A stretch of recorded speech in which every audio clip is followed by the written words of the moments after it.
In 1882, St. Augustine, Florida, Father Thaddeus Vernier was last seen locking the warped wooden doors of the Cathedral of San Miguel, his cassock stained with dark flecks that parishioners later insisted were wine. Inside, a pool of water had gathered at the foot of the altar, though no rain had fallen for 3 days, and the roof was found intact. A pale, meticulous man with long fingernails and an accent too polished for the swampy coast, Father Vernier had arrived from New Orleans 6 years earlier, assigned by the diocese to restore the colonial church for regular services. Locals respected his composure and strict sermons, but few ever entered the vestry, and none were invited into the rectory. By the early 1880s, Florida was a frontier of contradictions. Ancient Spanish ruins under American flags, orange groves blooming beside debt-ridden plantations, and tourists arriving by rail to glimpse the old-world charm of decay. Yet in the cathedral's archive, records abruptly stopped on July 19, 1882, and its baptismal font was listed in the bishop's ledger as missing, presumed transferred. Why would a functioning cathedral conceal the disappearance of sacred objects? Father Vernier was known for his fluent Latin, spotless garments, and precise manner, often seen walking alone through the Spanish Quarter with a handkerchief pressed to his mouth. But in a marginal note found in a diocesan shipping invoice, dated August 3, 1882, the words, "Relics not received, altar stripped," appear in red pencil, opening a trail of silence that began with a missing chalice and widened into scandal. The last Mass held at the Cathedral of San Miguel was a quiet one. According to the diary of Ernestina Delgado, a midwife who lived across from the church on Aviles Street, there were only 9 people in attendance on the morning of Sunday, July 16, 1882. She noted in her looping, patient script, "Father Vernier looked pale, as if he hadn't slept." His voice echoed, too loud for so few pews filled. At the benediction he wept but did not wipe his face. That was the last time the bell in the cathedral's east tower rang. 3 days later, the bell was found detached from its housing, resting in a pile of cracked plaster and dust on the wooden floorboards of the tower. There had been no storm. The custodian, Elias Croft, wrote a report to the diocesan office in Savannah, describing the scene as, "like something from a forgotten tomb, dust layered thick over everything, and the bell rope soaked as if dipped in brine." His letter was never answered. Outside, the cathedral's stone facade, whitened with lime wash, began to peel in long strips by late July. Local children, passing on errands or sent to fill pails at the cistern, began to whisper that something smelled strange near the south wall. One of them, 12-year-old Henry Pike, later testified in a deposition that he and another boy, Marcus Allen, had climbed the iron fence to retrieve a cricket ball and found the grass all dead in a circle, and the bricks underneath the sacristy window black, like they'd been burned. That patch of earth, known as the southeast cloister garden in older maps, had been where previous priests kept a plot of herbs and medicinal roots. Within days, residents of the Spanish Quarter began noticing more oddities. The wooden door of the rectory, usually painted brown and shut tight, was left open through the night on July 21st. By morning, it had swung wide enough that Mrs. Delgado could see straight through to the kitchen hearth. She told the local pharmacist, Mr. Upton, that there were stains on the floor, not like wine, not quite blood either, but dark and soaking into the grain of the boards. She tried to report this to the sheriff, but was told it was a matter for the church. That same week, Joseph Crandall, a postal clerk and amateur historian, requested access to the cathedral's archive to research land deeds related to early Spanish settlements. He was turned away by a young man who identified himself as Brother Lucien. Crandall would later describe the man as sallow, damp with sweat, and reluctant to make eye contact. When Crandall pressed, the man stated that the records had been moved to diocesan custody and would not be returned until inventory was complete. Yet no transfer was ever documented in the diocesan logs, nor was there any Brother Lucien listed among the clergy. Crandall returned a few days later with a camera, hoping to photograph the building before the new tourist season. In the developed plate, which he showed to 2 local journalists, the upper windows of the belfry appear fogged, though the morning had been clear. More curiously, The central stained glass window depicting St. Michael appears obscured by what Crandall described as a veiled mass or curtain, though he had not seen anything. Unusual at the time. He published nothing, but submitted the image to the Historical Society of East Florida. The print remains in their collection, labeled simply San Miguel, Pre-Abandonment, 1882. On July 24th, the cathedral's caretaker, Elias Croft, did not return home. His wife, Martha, reported his absence to the city constable, who noted in his log, "Last seen near vestry stairs," said he heard dripping sounds in walls. When two deputies investigated the next morning, they found the vestry door jammed shut and a smell like scorched paper and lye. They forced entry and discovered the vestry empty, save for a broken glass cruet and a smattering of wax curls on the tiled floor. Elias was never found. In the days that followed, the cathedral ceased to function altogether. No notices were posted, no services held, but the silence was not total. At night, neighbors began to hear noises, scraping along the flagstones, the creak of hinges, a rhythmic sound like pages turning. The Delgado diary, dated August 1st, reads, "At 2 in the morning, I heard whispers from the nave, not words I could make out, but a cadence, as if someone was rehearsing." A man named Reverend Alton Redd, a former Presbyterian minister, who had converted to Catholicism years earlier and was now an assistant at the smaller chapel of St. Jude, was asked by the city council to perform an informal inspection. On August 5th, he entered the cathedral with a locksmith and a notary. According to the notary's statement, filed with the St. John's County Court, Reverend Redd stood in the sanctuary for nearly 20 minutes without speaking. When he finally did, his first words were, "Where is the crucifix?" The altar wall, once adorned with a Spanish crucifix nearly 5 feet tall, was bare. In its place were faint scratch marks in the plaster, and 2 iron brackets rusted to the wall. The floor beneath the altar had buckled with loose boards that groaned underfoot. When the locksmith lifted one of the panels, he discovered an empty cavity filled with damp sand and shards of broken marble. Inside the cavity lay a small brass plaque, half-eaten by oxidation, with only the words "Ossa Sanctorum" legible. This Latin phrase, meaning bones of the saints, typically marked the presence of relics sealed beneath altars. Yet none were found. The locksmith refused to continue. Reverend Redd took a rubbing of the plaque and filed it with the diocesan office in Savannah. His inquiry received no official reply. 2 weeks later, he was transferred to Ocala. By mid-August, all official functions of the cathedral had been suspended. The gates were chained. Notices were posted on the doors citing structural renovations, but the city ledgers show no permits filed for such work, and no contractor ever appeared on site. Instead, a man named Charles Merrow, an archivist from the Diocesan Office of Artifacts, arrived by rail. His presence was only noted in a boarding house register and a receipt for tools and linen sheeting. According to the innkeeper, Merrow was soft-spoken, wore gloves even in the heat, and left every morning just before dawn carrying a long canvas bundle. He stayed only 6 days. On August 14, 1882, 2 laborers sent by the city to clear brush near the cathedral's east wall came across a stack of wooden crates behind the apse. The crates were unmarked, water-damaged, and sealed with wax. Expecting debris or discarded materials from the supposed renovations, they pried one open and found it filled with straw and linen wrappings. Inside lay a carved oak reliquary, split along one side. There were metal clasps where a seal should have been, but the interior was empty. A faint smell lingered on the linen, which one of the laborers described as sweet at first, then like dead flowers. The find was reported to City Clerk Ansel Morris, who filed a note in the weekly council summary. The crates were quietly removed before the next morning, and no record remains of their destination. The laborers were paid a full week's wages in cash and not seen working on municipal projects again.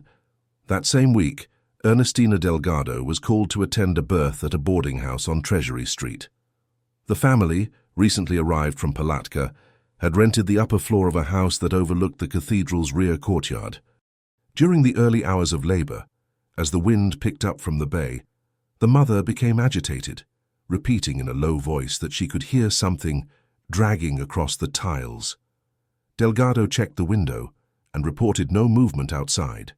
But she did note in her diary a sharp metallic scent in the air and a pulsing stillness, as if the whole city had held its breath. By August 18th, official mention of the cathedral ceased.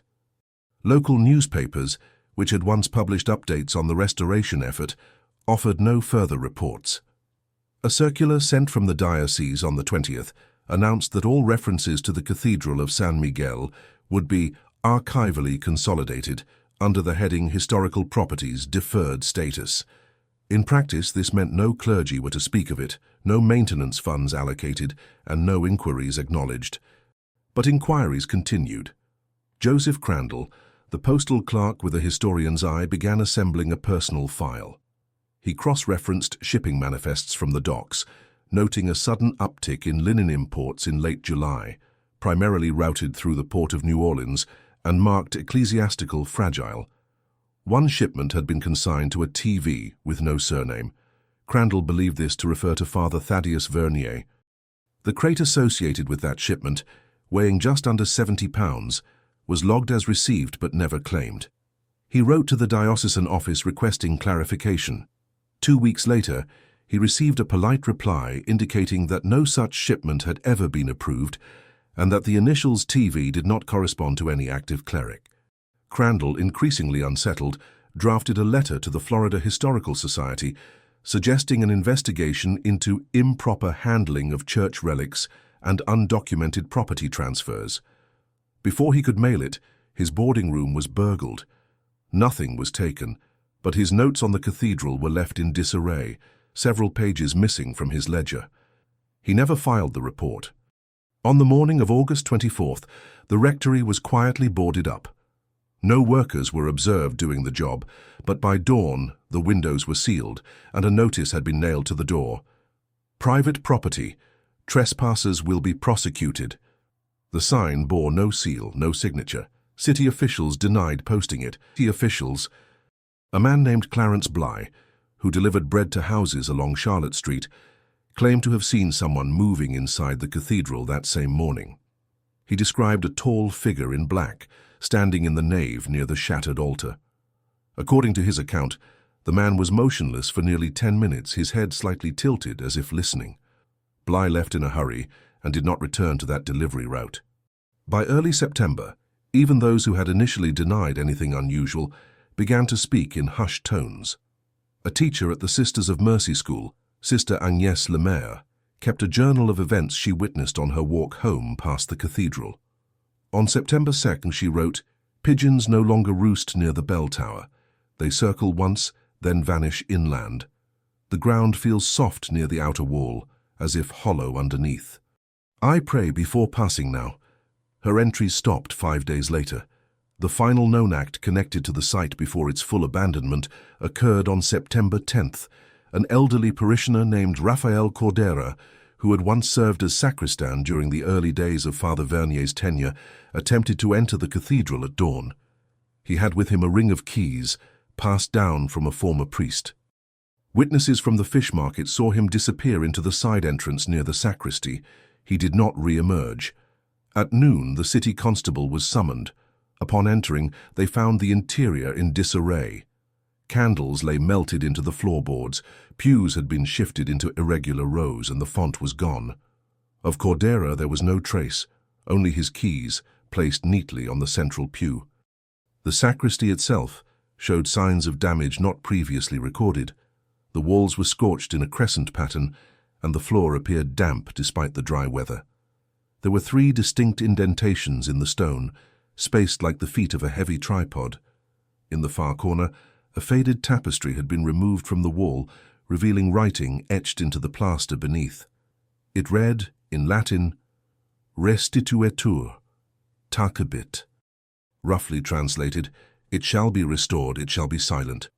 No further investigations were conducted. That autumn, Father Vernier was officially declared missing.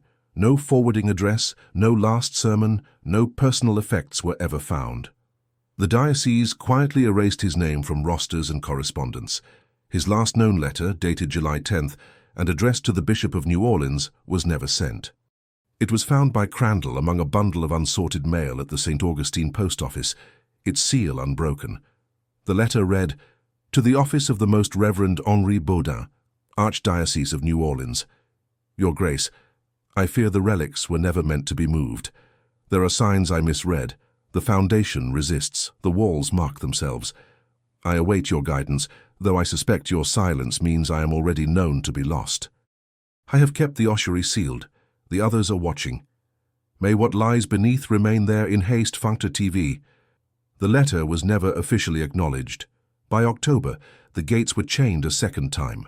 A narrow cedar cross was fixed to the entrance, unmarked, unblessed. It remains there to this day. The first formal inquiry into the cathedral was initiated on October 12, 1882, not by the diocese, but by an insurance agent.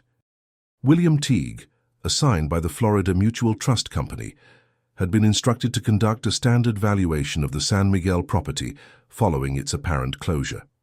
Teague was a pragmatic man with little interest in clerical matters, known for his precision and habit of recording everything in a green leather-bound ledger.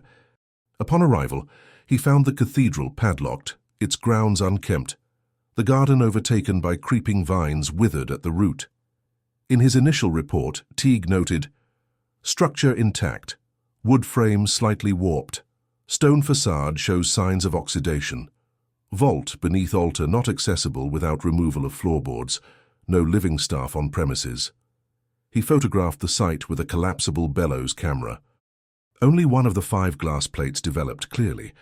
The rest, he wrote, showed smearing or fogging inconsistent with exposure or damage. The clear image was of the cathedral's western elevation, but upon close inspection, a small figure appeared near the rectory entrance. Teague swore no one had been present. He requested access to the diocesan records and was granted a brief audience with Father Matthew Vell, an aging cleric in charge of property transitions. Vell, frail and prone to coughing fits, confirmed the property had been placed in historical limbo, a term not standard in church documentation. He provided Teague with a folder containing only 3 sheets, a partial inventory of liturgical items, a bill of lading from a New Orleans port, and a receipt for 6 crates of archaeological vestments. The receiving signature was illegible. Teague returned to St. Augustine the next day and attempted to locate the storage site listed on the documents. No such address existed. He inquired with the local customs house and found no record of any religious cargo arriving that summer. His follow-up letter to the diocese, dated October 17th, was returned unopened, marked "Recipient relocated." Meanwhile, the Historical Society of East Florida received a package containing an anonymous submission, a torn page from a confessional ledger, smudged with what appeared to be ink and dated July 18th. The handwriting, elegant but hurried, described an unnatural weight beneath the altar and referenced movements in the dark when no one is speaking. The confession ended mid-sentence. The page was sent for authentication, but the responding expert found the ink to be vegetable-based, common in 18th century documents, and unsuitable for comparison with known samples from the 1880s.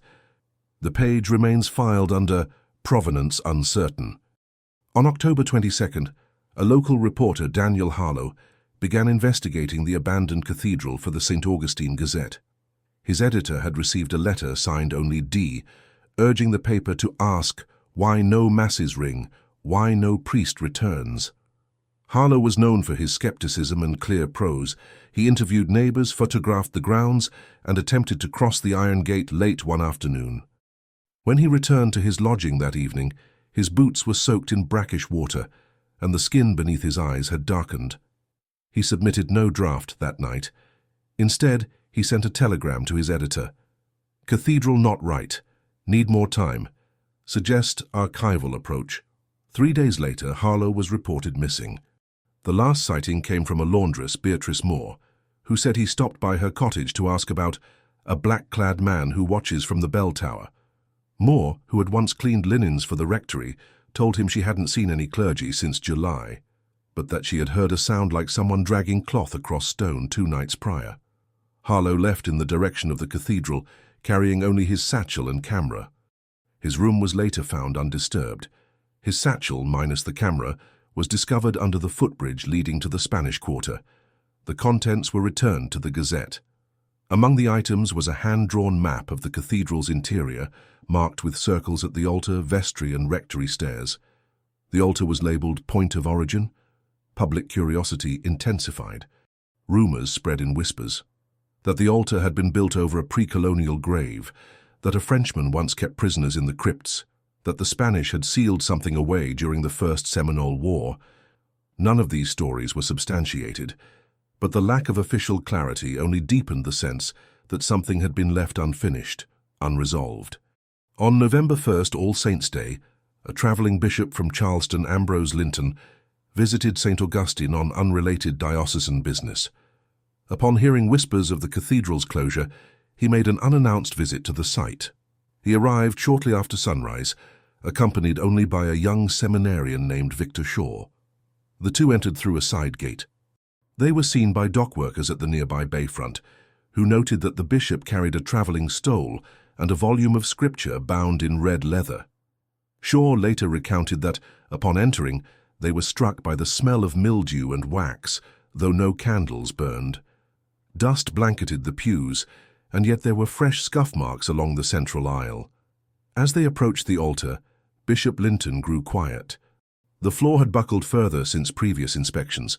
He instructed Shaw to remain near the nave while he investigated the chancel. Minutes passed. Shaw reported hearing a groan, not from the bishop, but from the structure itself, as if something shifted within the walls. When Linton returned, his expression was unreadable. He said only, "No blessing will hold here." That afternoon, he penned a sealed letter to the Archbishop of Baltimore, hand-delivered by private courier. Its contents were never made public. Shaw resigned from seminary the following spring. The city council, under growing pressure, convened a closed meeting on November 8th to discuss the matter. Transcripts from the session reveal conflicting accounts. Alderman Hillman stated, "We are not at liberty to interfere with sacred properties." But Councillor Dent replied, "When sacred becomes secret, the city bears the burden." The minutes note that no vote was taken, and the matter was tabled indefinitely pending diocesan clarification. That clarification never came. 3 days later, on November 11th, a fire was reported on the southern side of the cathedral grounds. Flames rose from what had once been the herb garden. Witnesses described them as blue and silent, casting no smoke. The fire brigade arrived within 10 minutes but found nothing burning. The soil was warm to the touch, and the stone wall behind the garden had cracked in a pattern resembling the shape of an arch. The next morning, the ground within the cloister was found to have sunk by nearly 2 inches. Photographs taken that week show new markings on the rectory windows, faint streaks descending from the sills, as though something had flowed outward rather than in. No precipitation had fallen. A local photographer, William Coe, enlarged the plates and found that one of the streaks curved abruptly, inconsistent with the pattern of rain. He offered the image to several newspapers, but none printed it. One editor admitted privately, "It doesn't look like damage, it looks like language." By mid-November, those who had once spoken freely of the cathedral began to withdraw. Ernestina Delgado moved inland, citing sickness of the air. Crandall ceased his research and sold his typewriter. Beatrice Moore boarded up her cottage and returned to her family in Georgia. Only the building remained, silent, intact, unchanged in shape, but not in feeling. No one dared ring the bell again. On November 16, 1882, the diocese dispatched Father Elias Morton to conduct what was officially termed a spiritual assessment of the San Miguel site. He arrived from Tallahassee unannounced, carrying 2 trunks, one filled with vestments and sacramental implements, the other with ledgers, charcoal pencils, and a sealed envelope bearing the bishop's wax stamp.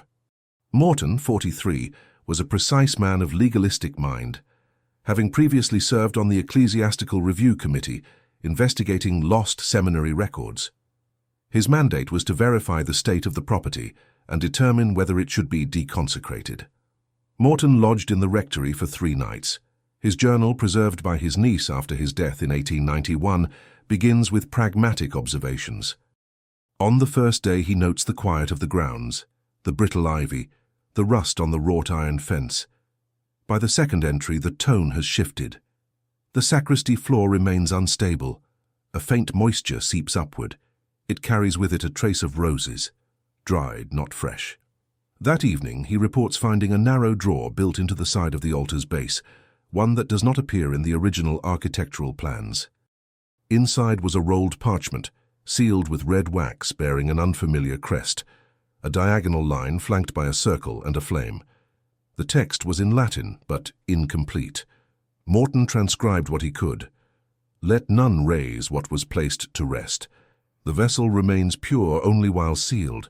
Should the veil be lifted, all tongues must fall silent."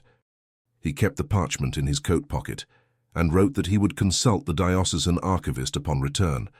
But he would not return. On the third night, neighbors heard the cathedral bell ring once, just before midnight. The sound was muffled, as if struck from within. The next morning, Morton's trunks were found packed by the door, but the man himself was gone. His journal was on the lectern in the nave, open to a page stained with oil. The final entry reads, "I believe there is something beneath. The altar is not affixed to the floor. It rocks slightly. Something breathes through the boards." No formal investigation followed. In early December, a group of Jesuit brothers traveling south from New York passed through St. Augustine and requested a brief stop at the site, having heard rumors of its closure. They remained only 1 hour. According to Brother Samuel Cartwright, the air inside was not foul but heavy, like a storm held back. He later wrote in a private letter, "We lit no candles. The light did not hold. Brother Thomas became disoriented near the altar. He claimed to hear scripture in reverse." The letter was never published but remains archived among Cartwright's personal effects in Boston. Local superstition began to grow. Children dared each other to touch the stone steps. A traveling showman, hearing the rumors, attempted to photograph the nave through the rear window with a stereoscope. His camera malfunctioned. The image developed as a smear of black and grey, with one corner etched in a perfect white circle. He abandoned the plate and left town within days. Then came the disappearance of Harold Vesey. Vesey, a civil engineer working with the city's water board, was dispatched to inspect an underground conduit, reported clogged near the southern perimeter of the cathedral. On December 7th, he descended into a utility shaft adjacent to the cloister garden. He was never seen again. The maintenance hatch was sealed upon discovery. A colleague, Clarence Renner, later testified that he heard what he believed to be Vesey's voice calling from below. "Not a cry," he said, "but a chant, repetitive. It stopped the moment I responded." The shaft was never excavated. City documents show only that the complaint was closed with the note, "Issue resolved. No obstruction found." By mid-December, the diocese issued a formal edict. The Cathedral of San Miguel was to be marked as dormant property, no access permitted. A wooden barricade was placed across the front entrance. No blessing, no vigil. That same week, 2 crates were quietly shipped from St. Augustine to an address in Baltimore associated with a Jesuit seminary. The shipping records list the contents as stone fragments, liturgical ironwork, assorted textile samples. One of the crates arrived damaged, the contents missing. The other, when opened, was found to contain sand, cracked plaster, and a single iron bracket, similar to those once affixed to the cathedral's altar wall. No follow-up was filed. On December 19th, days before Christmas, a small procession gathered at the gates of the cathedral. They were not parishioners, but former workers, archivists, and local historians. Among them was Joseph Crandall, now visibly aged and slow in movement. He placed a sealed envelope through the bars of the gate. No one retrieved it. Days later, it was found half buried in the dirt. Inside was a drawing hastily sketched in pencil, an altar without adornment, beneath which rested a circle inscribed with 4 letters, VOCS. Below it, one phrase, "We never catalogued it." As the year came to a close, so did the last known efforts to document what had occurred. The bishop's office in Savannah was reorganized. The clerks who had corresponded with Father Vernier reassigned or quietly retired. The name San Miguel ceased appearing in diocesan directories. Maps printed after 1883 showed the site only as Old Church Lot, no access. But the building remained. Its walls never collapsed. Its doors were never removed. The bell tower stood in silence, its rope severed. By January, only one person remained who still kept a record. Ernestina Delgado, now living west of the city, continued to write in the margins of her diary. Her final note regarding the cathedral was dated January 3, 1883. Snowfall in the north reported. We feel only damp. I saw a man in priest's garb walk the old path this morning. He passed the broken gate, stepped to the door, and stood very still. He held no book. He knocked only once. She did not return to see if it opened. On February 4, 1883, a storm struck the northeastern coast of Florida. Rain battered the palmettos, and salt water surged into the marshes beyond the city's edge. In St. Augustine, the cathedral grounds remained untouched by flood, but the south wall of the rectory buckled inward under the weight of rain-soaked ivy and years of decay. By dawn, the wall had collapsed entirely, revealing the lower half of a stairwell that had not appeared on any floor plan. The discovery was reported by a mason named Heath Bergen, hired by the city to assess storm damage across historical properties. Bergen was neither religious nor curious by nature, but when he glimpsed the hollow space behind the fallen wall, he returned the next day with a lantern and a crowbar. The stairwell descended into the earth at a sharp angle, the steps slick with what he described as a layer of dried mold. Each tread creaked underfoot, not from age but from strain, wood over something hollow. Bergen descended 12 steps before the light wavered. A breeze rose from below, not cold, but thick, like the exhale of something buried too long. At the bottom was a narrow hallway of coquina stone, arched low. He followed it 6 paces before halting. Ahead, built directly into the wall, was a rusted iron door, no handle, no hinges visible. Only a circular keyhole oddly centered. He turned back. That night he returned with City Constable Raymond Ellis and a locksmith named Porter Webb. They carried lanterns, a crowbar, and a satchel of tools. According to Ellis's official log, the air inside the passage was stifling and unnatural. The flame in Webb's lantern guttered twice, though no draught could be found. The door resisted all attempts at entry, but as Webb prepared to drill near the lock, the latch released with a metallic click. No one touched it. Inside was a chamber approximately 12 feet square, ceiling vaulted with brick. The floor was stone, uneven and stained. Against the far wall stood a rectangular stone table, too low to be an altar, too large to be a sarcophagus. On it rested a linen shroud, yellowed with time and stiff at the corners. Beneath it, impressions suggested something once lay there, but had been removed. In the corner stood a shelving unit, built into the stone, its contents intact: 4 wooden boxes with iron clasps, an earthen jar sealed with wax, and a bound ledger wrapped in oilcloth. The jar was unmarked. The boxes were labeled in Latin: Vox, Oculus, Corpus, Sacrum. Webb refused to touch them. Constable Ellis opened the box marked Vox. Inside, wrapped in silk, was a small wooden object resembling a mouthpiece or speaking horn, intricately carved. It smelled of cedar and old wine. The ledger, once unwrapped, revealed a cover stamped with the crest seen on Father Morton's parchment: circle, line, flame. Inside, the script was tight, rigid, and in a hand that matched no known clerics. The first page bore only a title: Restoration Protocol Phase 1. The remaining pages contained inventories, dates, weights, Latin notations, and what appeared to be instructions for burial, removal, and reinsertion of reliquiae scripta. Specific pages referenced composite relics, reconciled silence, and marginal containment. A recurring phrase appeared in the margins: do not replace what was never meant to rest. Word reached the diocese within 48 hours. 2 representatives arrived from Savannah on February 7th, identifying themselves only as brothers Appleyard and Finn. They presented no papers. Their arrival coincided with the abrupt removal of Constable Ellis from duty. Officially, his leave was for health reasons.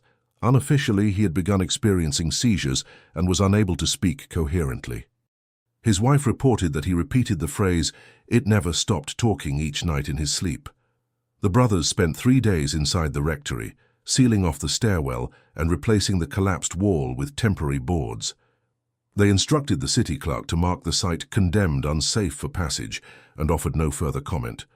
Webb, the locksmith, left town the next morning and never returned. But Bergen, the mason, had taken something. On his first descent before the others arrived, he had removed a small object from beneath the stone table, a hand-sized bundle wrapped in cloth, tied with twine.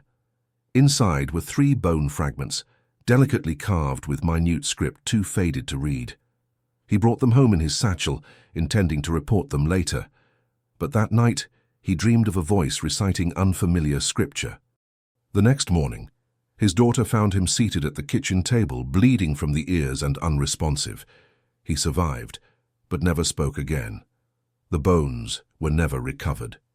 In the wake of the discovery, the Gazette attempted to run a feature titled "Beneath the Cathedral," based on notes compiled by one of Harlow's former colleagues. Before publication, the press office was visited by 2 men in dark coats bearing a letter of injunction from the diocese. The article was pulled. The editor, under duress, issued a statement saying the cathedral grounds posed no historical anomalies. Yet rumors spread rapidly. Whispered accounts of the chamber circulated among merchants, schoolteachers, and dockhands. A former altar boy claimed that Father Vernier had once instructed him never to step behind the altar alone. A widow recalled seeing Vernier receive a parcel late at night, wrapped in oilcloth, which he carried directly to the vestry without speaking. A local painter swore that every depiction he had made of the cathedral, even from memory, came out skewed, its proportions subtly warped, its colors always darker than his palette. By February 20th, a quiet but palpable fear had taken hold of the Spanish Quarter. No one walked the cathedral grounds after dusk. The street that ran alongside its southern wall remained empty at night. Cats refused to enter the garden. Even the weeds stopped growing near the rectory foundation. Then a final discovery. On February 23rd, a letter arrived at the diocesan office in Savannah, postmarked from St. Augustine. The envelope contained only a single page, in a hand that matched the ledger from the chamber. It read, "I have retrieved what was displaced. The vessel is not empty. Its voice has not ceased. What was given in silence must not be spoken aloud. You have lost more than you know." The signature was 2 letters only, TV. The envelope marked TV was quietly filed in the restricted archives of the diocesan office, but a single copy was made, without permission, by a junior scribe named Ellis Hume. According to an unsigned memorandum discovered decades later, Hume had taken a keen interest in the cathedral long before his assignment to Savannah. His mother had once attended services there as a girl. The letter disturbed him deeply, particularly the phrase, "The vessel is not empty." Over the following days, he began compiling a dossier, cross-referencing the ledger entries from the chamber with old diocesan records kept before the Civil War. In those records, he found a brief, unsigned notation from 1856 concerning a foreign reliquary of uncertain sanctity that had been received in the port of Mobile and rerouted through New Orleans to a mission in Florida. The item was described only as composite relic, restricted, unverified. There was no record of it ever leaving Florida. Hume's notes were meticulous, but something began to shift in their tone after March 1st. His script changed, tighter, more angular. He began inserting Latin phrases without translation, some of which were later identified as liturgical fragments associated with exorcism rites. The last page of his file bears no date. Written in pencil, almost feverishly, it reads, "The silence is not holy, it is enforced. The seal is a lie." He did not return to work. In St. Augustine, under heavy rain, the wooden boards covering the rectory's collapsed wall began to warp. On March 3rd, a group of municipal workers were sent to reinforce the site. They arrived at dawn but refused to proceed past the inner gate. According to the foreman's statement, the ground beneath their feet had turned soft again, the air sweet like mold and iron, and from within the foundation they heard what sounded like breathing, steady and low. One of the men, Daniel Fryer, stepped forward and placed his hand on the boards. He later described a sensation like a pulse, not in the wood, but beneath it, like it travelled up through the stones. He collapsed within minutes, foaming at the mouth, and was carried away unconscious. A physician at the city infirmary diagnosed him with heat stroke. The weather had been 62 degrees. No further work was done. 3 nights later, the boards fell away entirely during a lightning storm. Witnesses claimed they heard no thunder, only a long metallic resonance, like a bell rung underwater. The site was left exposed. The stairwell, once buried, now yawned openly. Yet no one approached it, not even the children who had once dared one another to touch the cathedral's rusted gates. On March 6th, Bishop Linton, now returned to Charleston, received a second envelope. It bore no stamp, only the words, "Delivered by hand." The envelope was damp when it arrived. Inside was a single photograph, undeveloped and printed in the margins with a number, 17-9. The image was blurry, faded, but legible. It showed the chamber beneath the cathedral, the table at its center, and something lying upon it. Not bones, not cloth. A shape that suggested form without clarity, limbs without edges, surface without skin. And beneath it, in chalk or ash, a symbol drawn in a precise circle, line, circle, flame. Linton burned the photograph. The courier who delivered the envelope was never identified. By mid-March, the diocese ceased all communication. Letters sent from St. Augustine to Savannah were returned unopened. Telephone operators reported that lines to the Chancery office were unresponsive. No one answered the bishop's residence. But records from the St. Augustine Telegraph Office show that a single telegram was sent to Baltimore on March 10th. The recipient was the Archivum Jesuiticum. The message read, "St. Michael is not contained. Protocol failed. Phase 2 forbidden. Seal per regular 13th. No reply was logged. Then, on March 12th, the final and most disturbing event occurred. A group of students from the Normal School for Boys, led by an instructor named Russell Hartley, were taken on a walk through the Spanish Quarter to study colonial architecture. The route passed the cathedral gates. As the class moved past the rectory, one of the boys, Samuel Hobbs, age 10, stopped and pointed toward the open stairwell. Hartley turned and saw, for only a moment, a figure standing halfway down the steps. Tall, pale, clothed in a priest's cassock. His eyes were closed. Hartley stepped forward instinctively, calling out. The figure did not move. When Hartley reached the entrance, the stairwell was empty. The boy had already begun to cry. He kept repeating the same words. He didn't have a face, he didn't have a face. That night, Hartley filed a report with the city magistrate. He included a sketch of what he saw, just outlines, no features, and one handwritten note beneath. The robes were soaked at the hem. The next morning, the stairwell had collapsed in on itself. The ground around the rectory had given way, as if the earth had simply withdrawn. The foundation caved, swallowing the basement and much of the surrounding garden. No injuries were reported, but access was now impossible. Only part of the outer wall remained. Within days, the city declared the entire site unstable. A perimeter was erected. No further inspections were authorized. Photographs of the collapse circulated briefly, but all references to the stairwell and chamber were redacted. The diocese issued a single public statement. The Church recognizes the importance of peace and memory. The grounds will remain untouched. No mention of relics, no mention of Father Vernier, no mention of what had been removed or what had remained. 3 weeks later, Joseph Crandall's body was found in a boarding house attic, seated at a desk, his typewriter covered with pages. Most were incoherent. One bore only a single line, typed repeatedly, "He never left." He had used every sheet of carbon paper in the room. By the summer of 1883, the site of the Cathedral of San Miguel was no longer discussed in St. Augustine's cafes or council chambers. The collapse of the rectory had been labeled an act of natural degradation in the city's official survey, and no public funds were allocated for excavation or repair. The area was quietly reclassified in the municipal register as a historical hazard zone, cordoned off behind a fence of rusted iron and sparse signage. No one was arrested. No charges were filed. The Church made no effort to reclaim the land. And yet, a silence remained that was too deliberate to be ordinary. Throughout the remainder of the year, State officials from Tallahassee made brief appearances in the city under vague pretexts: archival inquiries, land assessment, clerical audits. Their interviews were limited to select individuals, and no transcripts were released. Among those questioned were City Clerk Ansel Morris, Constable Ellis's widow, and Beatrice Moore, who was brought back from Georgia under pressure and held for 2 days in an unmarked office above the old post house. When she returned to her sister's farm, she burned every remaining possession from her time in St. Augustine. In December 1883, an anonymous article appeared in the back pages of a religious journal published in Montreal. Titled "The Veil of Dust," it recounted in cautious language a tale of a cathedral on the southern coast of America, where sacred items had been mishandled, leading to a collapse of spiritual integrity.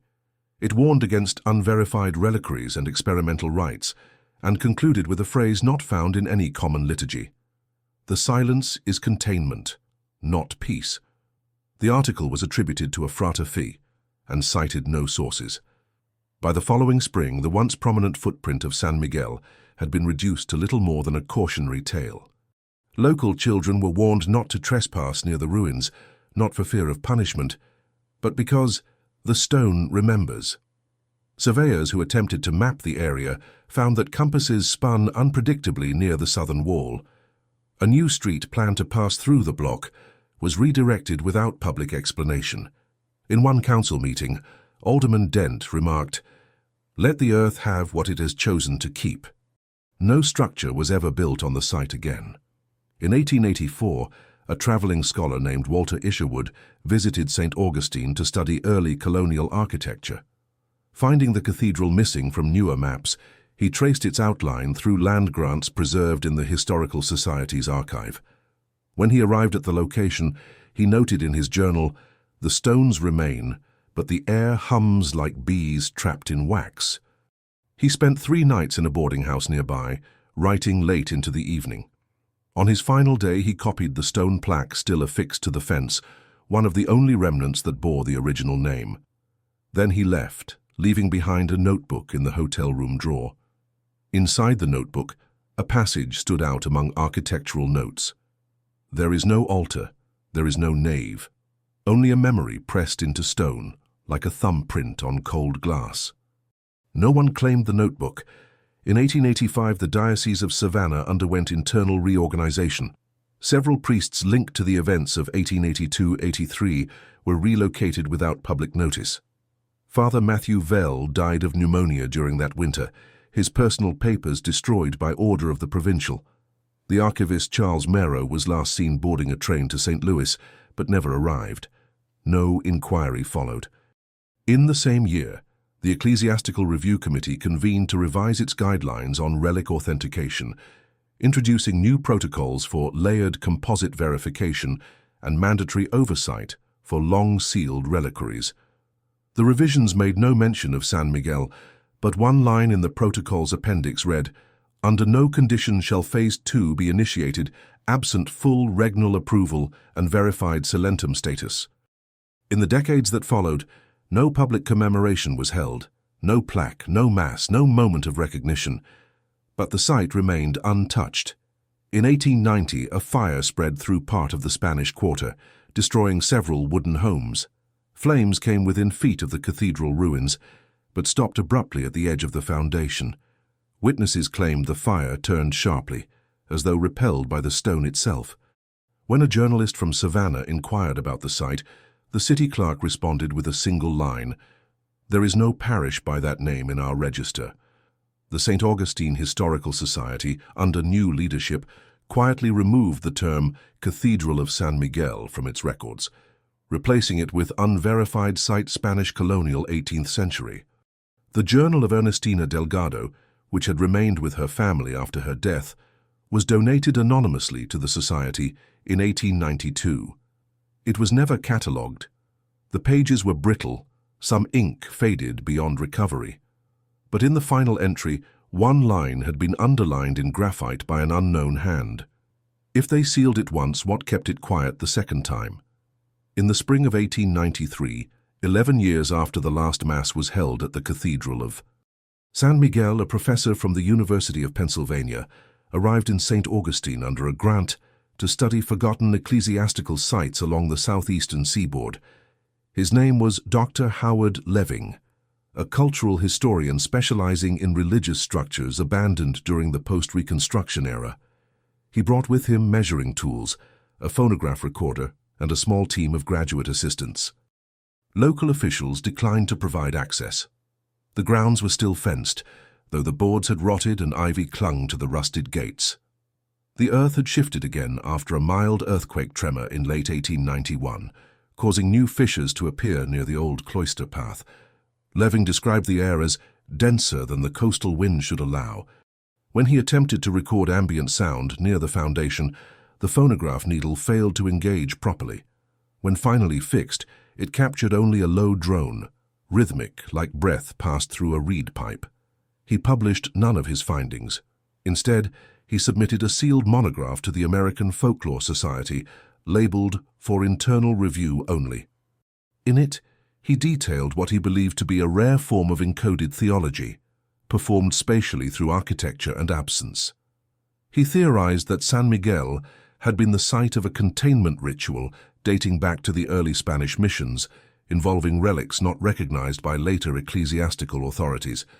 His conclusion: this was not a church in the conventional sense, but a vault, and the faithful who served it were not celebrants. They were keepers. His theory was quietly dismissed. Over the next decade, St. Augustine modernized. Streets were paved. Gaslight gave way to electricity. The old Spanish quarter rebranded itself as a tourist destination. New hotels were constructed, and the bayfront promenade was widened. But the block containing the cathedral ruins remained empty, listed in land records as non-viable due to foundation instability. In 1897, a proposal was submitted to convert the site into a public park. The plan passed through 2 levels of city planning before halting abruptly. The chair of the planning committee, Alderman Ruel Thornton, resigned without explanation. In a personal letter uncovered in an estate auction, he wrote to a colleague, "You may build over memory, you may pave over story, but you cannot lay brick upon that which refuses to be silent." After that, no new proposals were submitted. The community's relationship to the site became one of passive avoidance. Delivery carts took alternate routes. Street cleaners skipped the sidewalk along the fence line. Even during the crowded festivals of the late 1890s, no stores were erected nearby. There was no formal policy. It was simply understood. Occasionally, strangers arrived. Quiet men in dark coats, researchers, seminarians, government clerks with vague affiliations. They never stayed long. Most left without comment. One, a Jesuit from Maryland, was seen taking a soil sample and measuring the depth of a shallow indentation near the collapsed cloister. When asked by a bystander what he was doing, he reportedly replied, "Confirming it hasn't moved." By the end of the century, only 3 surviving individuals in the city could recall the cathedral from memory: a former altar boy named Simon Ridge, a nurse named Therese Lynn, and a stonemason's apprentice named Julian Peck. Ridge had gone blind in 1884. Lynn refused to speak of the building except to say, "The bell fell inwards, not down." Peck, when approached by a reporter in 1899, offered only this: "The foundation is deeper than the city. It's not built down. It was found." That same year, a minor incident occurred during a survey of underground cisterns for the installation of modern sewer lines. When workers reached the border of the cathedral block, their instruments registered sudden and irregular depth changes. One shaft, intended to be 6 feet, collapsed into open space at 3. The workers fled. The hole was filled with stone and cement by order of the mayor's office. No maps were updated. In the final ledger of 1899, filed just before the century closed, the city listed the cathedral property as sealed by ordinance. No such ordinance was ever recorded. The following spring, the Historical Society printed a revised map of the Spanish Quarter for a new influx of tourists. The block that once held the Cathedral of San Miguel was labeled simply "Unassigned." No further changes were made. No commemorative plaque was ever installed. No record of Father Thaddeus Vernier remains in the diocesan archives. The original bell was never found. The rusted gate still stands. And every spring, on a certain overcast day in late March, the air near the old garden carries the faintest scent of roses, not fresh, but dried, brittle, like they've been kept sealed in linen for too long.